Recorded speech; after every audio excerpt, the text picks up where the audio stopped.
Hello friends, आपने अक्सर urine के थ्रू प्रेगनेंसी टेस्ट के बारे में सुना या देखा ज़रूर होगा। मगर क्या आप जानते हैं ये सब काम किस तरीके से करता है?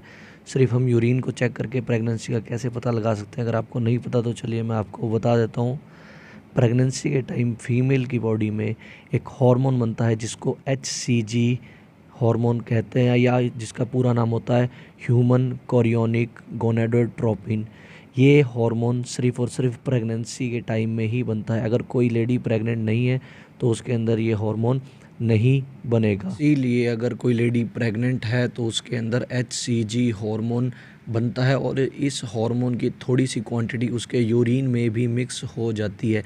इसलिए अगर कोई प्रेग्नेंट लेडी अपने यूरिन का थोड़ा सा सैंपल प्रेगनेंसी किट में डालती है तो वो प्रेगनेंसी किट इस हार्मोन को डिटेक्ट कर लेती है, जिससे कि प्रेगनेंसी का पता चल जाता है। तो कैसा लगा आपको ये फैक्ट जानकर? अगर आपको ये वीडियो पसंद आई हो तो वीडियो को लाइक करें और ज़्यादा से ज़्यादा शेयर करें।